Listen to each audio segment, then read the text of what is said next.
इसलिए जो इनका जो हॉबी है वो तबला वादन और पियानो मैडम बजाती हैं, तो विशेष रूप से इनके लिए ताली बजाते हुए इनका हार्दिक स्वागत और अभिनंदन करेंगे।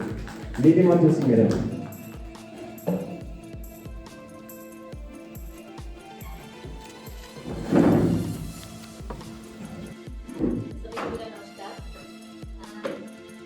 इस सेमिनार में मैंने विषय चुना है हिंदी। हिंदी में मेरा है पुस्तकालय के जरिए बच्चों का सीखना सिखाना। इस शिक्षण कार्य का संदर्भ है पढ़ने की आदत को विकसित करने के लिए किताबों में रुचि को बढ़ावा देना बच्चों में। और उसके लिए मैंने आधार पुस्तकालय को लिया है ताकि बच्चे जो है पढ़ने में उनकी रुचि बढ़े और समझ के साथ पढ़ें, अपने भाषाई कौशलों को विकसित करें।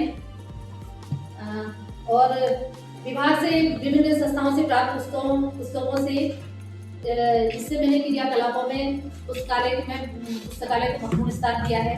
एकाग्रता और ध्यान को विकसित करने में भी इससे मुझे सहायता मिली है। दूसरा, इसमें शिक्षण के उद्देश्य से मैंने कुछ लिए हैं कि बच्चों में पढ़ने की आदत को डालना। अमूमन सभी बच्चों में पढ़ने की आदत बहुत कम होती है, इवन हम टीचर्स में भी वो बहुत कम है। मैं खुद अपनी बात करती हूँ तो मेरे अंदर भी वो एक बहुत ही अवगुण है, मैं जिसे कहूँगी कि मैं भी बहुत कम पढ़ती हूँ। और इसमें शिक्षण के मेरे उद्देश्य दिए हैं कि पढ़ने की आदत का विकास करना, ज्ञान का विस्तार करना, बच्चों में भाषाई विकास करना, एकाग्रता और ध्यान को विकसित करने में भी मदद करेगी, ये उद्देश्य है। कल्पना और विचारों के विकास में भी सहायक होंगे। समस्या को समाधान करने की क्षमता का विकास भी पुस्तकालय के माध्यम से मैंने करने का प्रयास किया है। इससे शैक्षिक प्रदर्शन में बच्चों का सुधार आएगा और उनमें नैतिक मूल्यों का भी बच्चों में विकास होगा। इस उद्देश्य को लेकर के मैंने पुस्तकालय के जरिए बच्चों में शिक्षा को लिया है। ध्यान, एकाग्रता और समस्या समाधान करने की क्षमता का भी विकास बच्चों में होगा। नैतिक मूल्यों का विकास होगा। जो नैतिक मूल्य आजकल हमारे समाज में बिल्कुल खत्म होते जा रहे हैं, उनके विकास में भी हमारा पुस्तकालय जो है हमको बहुत मदद करेगा। सहयोग की भावना का विकास होगा। बच्चे जब सब मिलकर के काम करेंगे तो उससे सहयोग की भावना का विकास भी इसमें होगा। उसके लिए मुझे कुछ चुनौतियां भी मेरे सामने आई, जैसे पढ़ने की जो एक मतलब हम कहेंगे कि पढ़ना, मैं खुद अपनी कह रही हूँ कि मेरे अंदर कमी है, तो कोई चीज बच्चों में भी है। और दूसरा था पुस्तकालय। स्टार्टिंग में हमारे वहाँ पुस्तकालय भी व्यवस्थित नहीं था, वो भी एक समस्या थी। और हर बच्चे की पढ़ने की गति में और समझ में अंतर था। कुछ बच्चे तो गति से तो पढ़ रहे हैं पर समझ नहीं पा रहे। और आजकल डिजिटल माध्यम इतने ज्यादा हो गए हैं कि बच्चे किताबों से बहुत दूर हो गए। हर बच्चा चाहता है कि मैं मोबाइल, लैपटॉप या अन्य गैजेट से ज्यादा उसमें टाइम व्यतीत करता है। और पुस्तकों के चयन में भी विविधता का भाव रहा है। उसके लिए मैंने कुछ शिक्षण प्रक्रियाएं भी, अब मैंने इस सबको पुस्तकालय को लिया तो उसके लिए कुछ शिक्षण प्रक्रियाएं मैंने अपनाई अपने विद्यालय में। जैसे कक्षा 1 के लिए मैंने कुछ शिक्षण प्रक्रियाएं अपनाई कि चित्रों को दिखा करके उनको कहानी पढ़ाना, चाहे वो पुस्तकालय से रिलेटेड हो या मेरे अनेक अब हमारी हिंदी की बुक्स हैं या अंग्रेजी की हैं उनसे रिलेटेड हो, तो उसके चित्र दिखा करके उनके बातचीत करना, उसके कवर पर बातचीत करना। उनसे कई तरह के, कक्षा 1 की बात हो रही है यहाँ पर, तो चित्रों से के माध्यम से हम उनसे वार्तालाप प्रारंभ करते हैं कि ये चित्र किसका है, इसने क्या पहना है, इस तरह की चीजें। तो उसके बाद अन्य पृष्ठों पर जाकर के हम बातचीत करते हैं और धीरे धीरे बच्चे जब नए नए आए होते हैं तो वार्तालाप करते हैं और बच्चे हमारे विद्यालय के उस वातावरण से सहज हो पाते हैं। इसका एक सबसे बड़ी चीज है कि बच्चा अपने घर को छोड़ के आ रहा होता है और जब हम इस तरह से उनसे इंटरेक्ट करते हैं तो बच्चे जो है बहुत सहज हो पाते हैं। जो हमारे शिक्षण की एक सबसे पहली वो है कि हम तब उससे आगे का कार्य प्रारंभ करना शुरू करते हैं। उसके बाद में कभी कभार अभिनय के द्वारा, जैसे छोटी छोटी कहानियां हैं, उसको थोड़ा अभिनय दिखा की आवाज निकालना है, चाल चल के दिखाना है, इस तरह की चीजें जो बच्चे बहुत रुचि रखते हैं।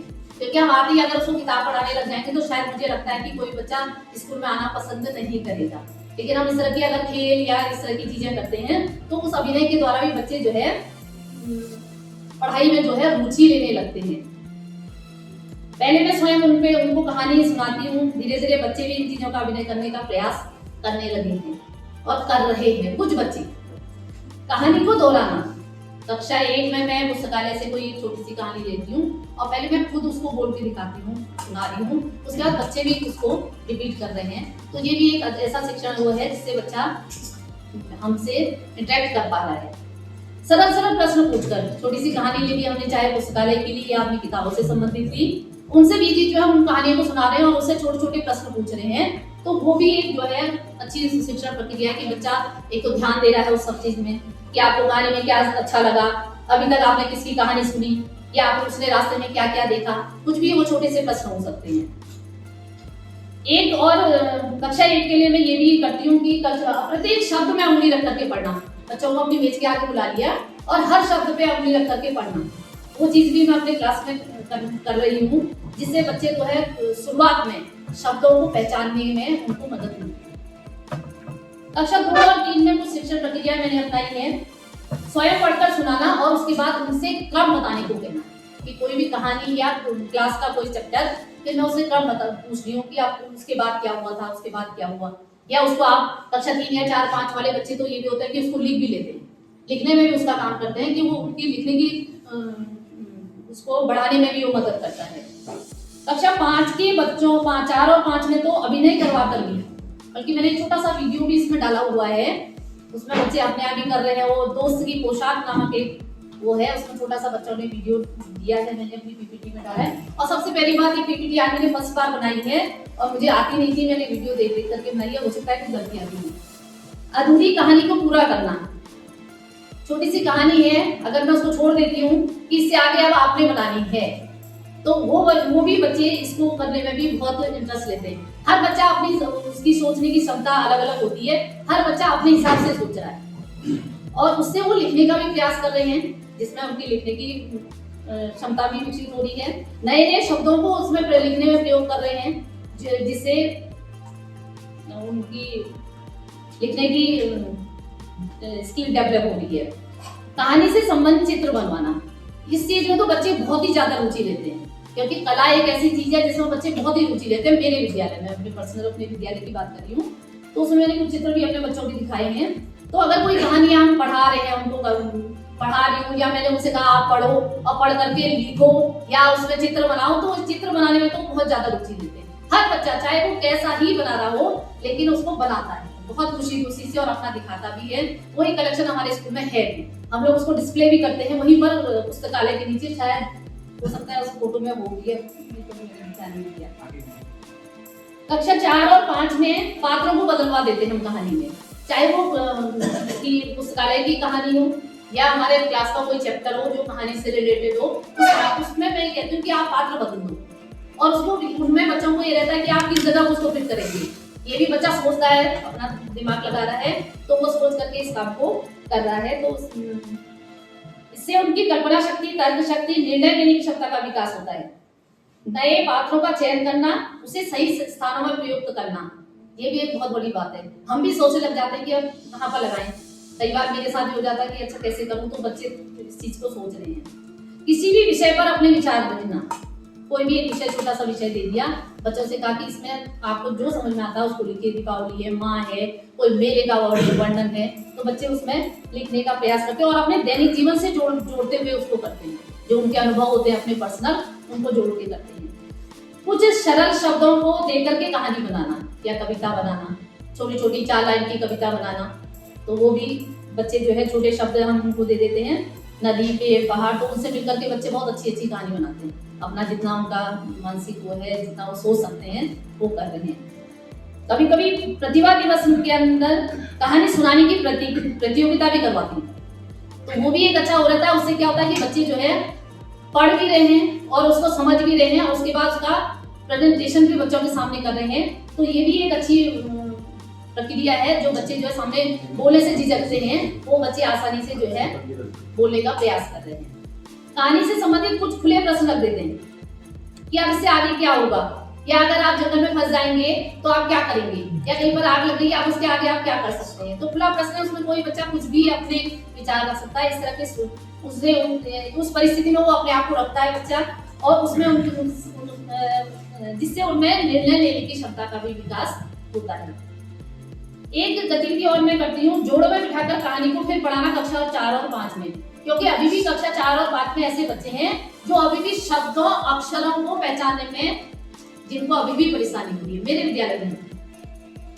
एक बच्चा मेरे कक्षा 5 में ऐसा है जिसे अभी भी मैं जो है हिंदी पढ़ाने में पीछे हूँ, और वो बच्चे को हम ऐसे बिल्कुल ऐसे बच्चों के साथ ऐसे सारे बच्चे लेते हैं, एक अच्छा बच्चा होगा उसमें, एक छोटा सा जिसको कम आ रहा है, तो दोनों मिलकर के उंगली लगा के पढ़ रहे हैं। तो धीरे धीरे यह है कि ये प्रक्रिया बार बार कराई जा रही है, तो इससे भी बच्चा जो है थोड़ा सीखने की कोशिश कर रहा है।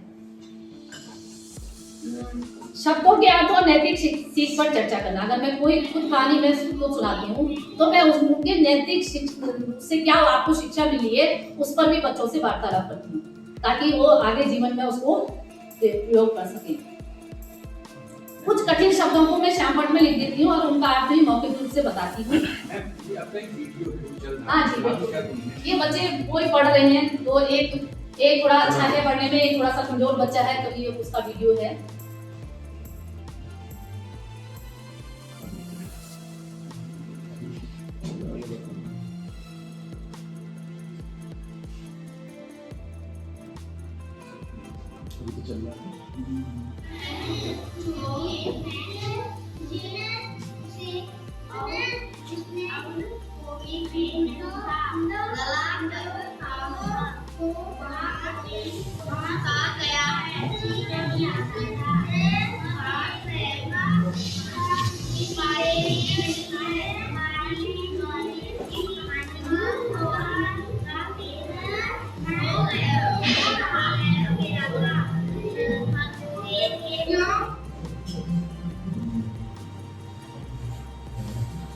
इसमें कहानी पढ़कर भी स्वयं लिखा है बच्चे ने, उसमें जैसे को तैसा कहानी गुंजन कक्षा 4 की लड़की है, उसने वो कहानी खुद पढ़ी है और खुद अपने शब्दों में उसको लिख दिया है। इसमें मैंने कुछ सीखने के प्रतिफल को भी ध्यान में रखा है कि मैं इस चीज से कितने सीखने के प्रतिफल मुझे मिले हैं। कहानी को बच्चे कहानी सुना पाना, अपने अनुभवों को साझा करना, अपनी कल्पना से कहानी आगे बढ़ा पाना, ये भी एक सीखने का अनुभव प्रतिफल है। पुस्तकालय की पुस्तकों को स्वयं पढ़ने के लिए उत्साहित होना।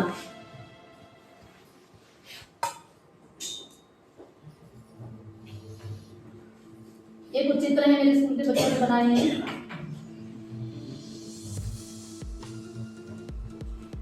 अधूरी कहानी की थी, उसको पूरा किया है। कक्षा 3 की दिन की लड़की है, उसने कक्षा 5 की सोनाक्षी है उसने।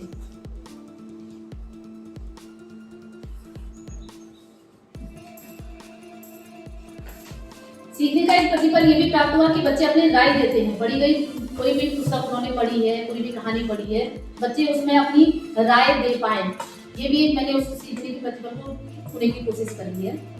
भाषा की बारीकियों को ध्यान दें। ये अभिनय थोड़ा सा बच्चे कर रहे थे, दोस्त की पोशाक।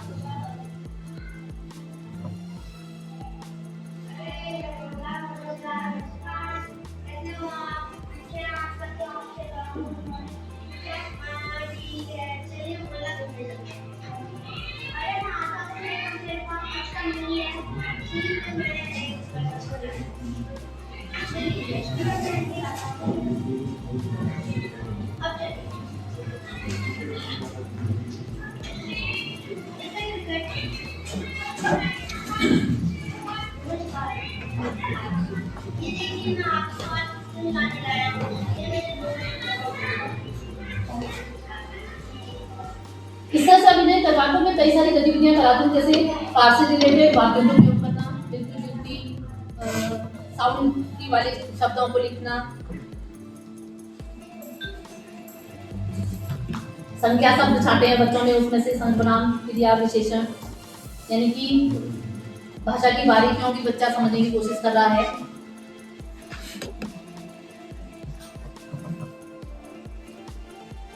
एक प्रतिफल और मुझे मिला है कि बच्चे जो है अपनी पाठ्य पुस्तक और पुस्तकालय की पुस्तक के अलावा भी कहीं पर कुछ लिखा हुआ है तो उसको पढ़ने का प्रयास कर रहे हैं। होल्डिंग्स पढ़ रहे हैं, कहीं पर कुछ लिखी हुई है तो जो बच्चे पढ़ ले रहे हैं। अब कुछ बच्चे तो ऐसे हैं विद्यालयों में, अभी भी बहुत ज्यादा मेरे विद्यालय में भी हैं, तो जो बच्चे पढ़ रहे हैं तो वो मिला के पढ़ भी रहे हैं कि भैया यहाँ पर ये लिखा हुआ है। तो ये भी एक प्रतिफल है जो प्राप्त किया है। उसके बाद है आकलन और निष्कर्ष है। पुस्तकालय से पढ़ने की आदत का विकास तो हो ही रहा है। इसके लिए पढ़ी हुई पुस्तक, जो भी बच्चे पुस्तक ले जा रहे हैं विद्यालय, उसके बारे में हम शनिवार को पूरी बातचीत कर रहे हैं, बच्चों से सुनाने को कह रहे हैं, या कुछ कोई भी एक्टिविटी उनसे कोई भी हम करा रहे हैं कि आप वाक्य प्रयोग करो या कुछ भी। तो बड़ी क्लास है तो उसको उसी हिसाब से, छोटे बच्चे हैं तो उसको उसी हिसाब से प्रश्न पूछना, कौन सी कहानी पढ़ी, उसके पात्र कौन थे, ये सब। इससे हमें उनकी समझ का कि बच्चा वाकई में पढ़ रहा है या खाली खाली कहानी ले जा रहा है और ले आ रहा है। अगर बच्चा कुछ उसमें आंसर दे रहा है तो इसका मतलब बच्चे ने वो कहानी घर में जाके पढ़ी है या कविता पढ़ी है या वो पाठ पढ़ा है। प्रश्नोत्तरी भी करवा रहे हैं अन्य बच्चों से, या हम ही कुछ पूछ लेते हैं, और समूह में चर्चा करवा रहे हैं उसी कहानी को लेकर के। पूरे 2 समूह में उस बारे में बातचीत हो रही है। इस दौरान मैंने पाई कि कक्षा 5 और 4 के कुछ बच्चे तो समझ के साथ पढ़ने लगे हैं, जैसे लक्ष्मी, सोनाक्षी, प्रिया, गुंजन, और कुछ बच्चे ऐसे हैं जो कि प्रयास कर रहे हैं। कुछ बच्चे तो विषय वस्तु से संबंधित प्रश्नों को भी पूछने लगे। कुछ बच्चे हैं, वो 2-3 बच्चे ऐसे हैं विद्यालय में जो कि प्रश्न भी पूछने लगे कि ऐसा क्यों। अब कुछ अपनी राय भी देने लगे। मेरी क्लास में कक्षा 3 में मेरे विद्यालय में एक लड़की है योगिता, जो हर चीज में प्रश्न पूछती है। उसकी आदत है कि अगर वो कुछ भी उसको समझ नहीं आ रहा, वो तुरंत आके मतलब बेझिझक आती है। पूरे स्कूल में एक वही लड़की है, मुझे लगता है सबसे ज्यादा वो क्वेश्चन पूछती है। कक्षा 4 और 5 के कुछ बच्चे भाषा की बारीकियां समझने लगे, जैसे संज्ञा, सर्वनाम, वचन, एक आदि, इन सब को। सबसे बड़ी चीज है कि थोड़ा कुछ हद तक मेरे विद्यालय में पढ़ने की आदत का पुस्तकालय के माध्यम से विकास हुआ है।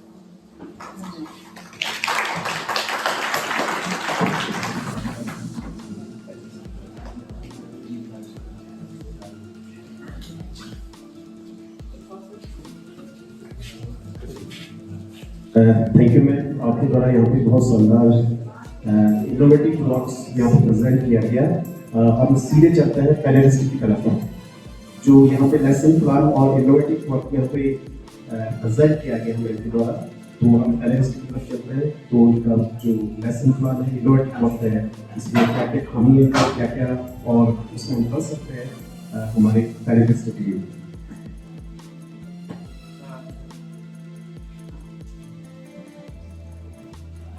धन्यवाद पंकज जी। मैडम के द्वारा बहुत ही अच्छा पेपर यहाँ पर पढ़ा गया। आपने कई सारे नवाचार इस पुस्तकालय का जो पर्चा है उसमें मुझे देखने को मिला। जहां तक मेरा मानना है, मैं 2 चीजों पर आपसे बात करना चाहूंगा। पहली चीज पर्चे में देखी गई और आपके द्वारा बताई भी गई कि हम बच्चों में नैतिक मूल्यों का विकास कर रहे हैं। बड़ी अच्छी बात है। आज हम देखते हैं कि सबसे ज्यादा जो पतन है हमारे समाज में, हमारे बच्चों के बीच, वो नैतिक मूल्यों का है। इसीलिए काफी अच्छा लगा, आपकी काफी अच्छी सोच इसमें आपने पुस्तकालय के माध्यम से देनी चाहिए है।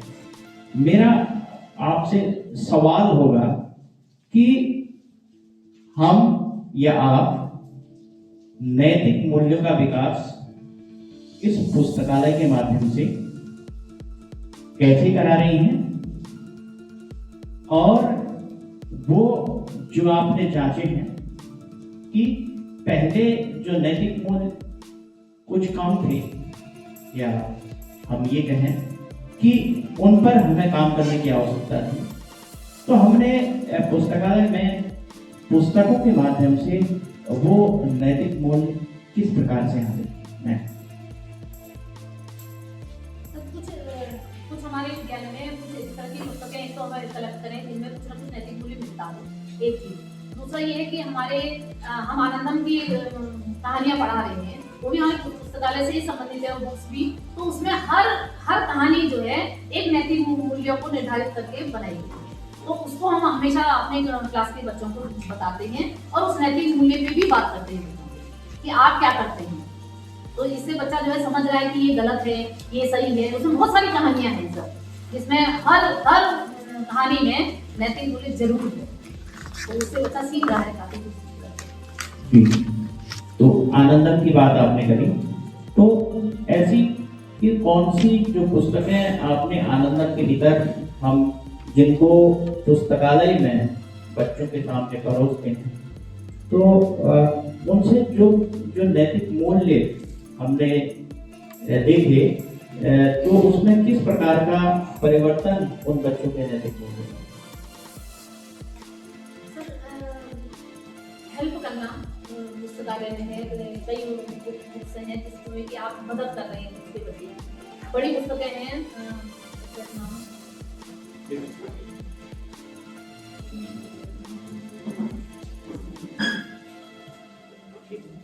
कई हैं पुस्तकें हैं जिनमें उनमें नैतिक मूल्य एग्जैक्ट मुझे भी नाम नहीं याद आ रहा, तो उससे भी बच्चे जो है सीख रहे हैं। बहुत अच्छा प्रयास और अपेक्षा हमेशा अच्छी की होती है, लेकिन आपके द्वारा जो प्रस्तुतिकरण और जो पर्चा यहाँ पर पढ़ा गया, एक छोटा सा सवाल, जो दूसरा सवाल मेरी तरफ से है, मैं मैडम की तरफ जाऊँ उससे पहले, कि पुस्तकालय में निश्चित रूप से पढ़ने की आदतों का विकास होता है, तो हर किसी के जहन में और हर किसी के पास एक सवाल ये रहता है कि हम बच्चों को किताबों से मित्रता रखना कैसे सिखाएं। तो आपने इस बच्चे में वो चीजें दी गई हैं, तो मैं मेरा सभी जो ऑडियंस हैं उनकी तरफ से भी ये सवाल आपसे है कि आपने अपने विद्यालय में उन बच्चों को जिनमें पढ़ने की आदतों का विकास हो रहा है या हुआ है, तो उसमें आपकी क्या भागीदारी रही कि हम पुस्तकालय की किताबों से उनका जुड़ाव कर रहे हैं? पुस्तकालय की जो किताबें हैं, हम ये पुस्तकालय जो कोना बना हुआ है जो बहुत आकर्षक है, जहाँ हर बच्चा जो है आकर्षित हो रहा है। बच्चे तो वैसे भी चित्रों को इनकी तरफ वैसे भी आकर्षित होते हैं, तो हम बच्चों को वहाँ पर ले जाते हैं। पहले तो इस पुस्तकालय का एक वादन बनाया गया है कि आप हर बच्चा उसमें पुस्तकें लेगा। तो मैंने इसमें दिखाया गया कि बच्चा अपने मन से जा रहे हैं और पुस्तकें ले रहे हैं।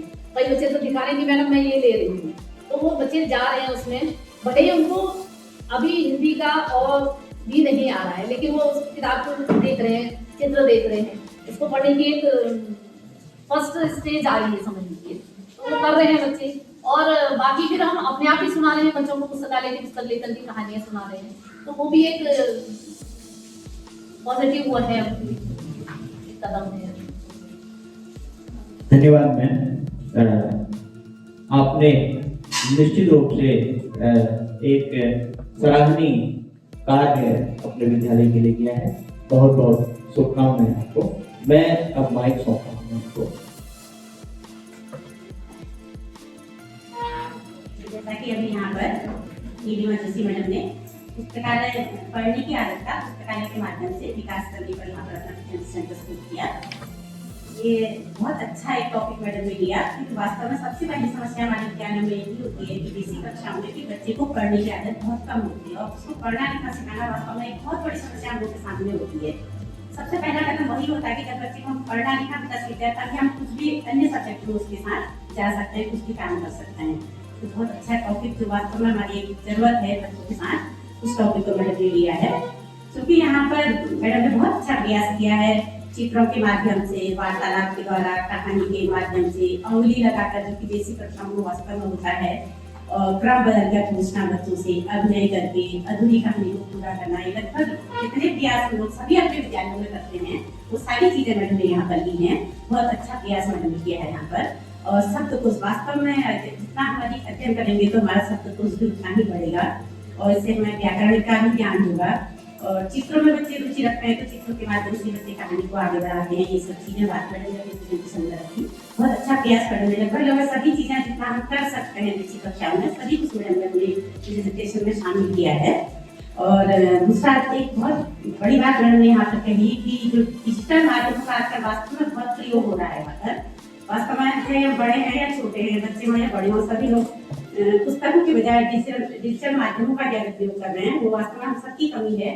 हम खुद ही कर रहे हैं इन सब चीजों का। पुस्तकों को हम भी कहाँ खोल पा रहे हैं, लाइब्रेरी में इतनी सारी पुस्तकें हैं, हम खुद नहीं खोल पाते उन चीजों को। तो वास्तव में एक आजकल के समय की बहुत बड़ी समस्या है।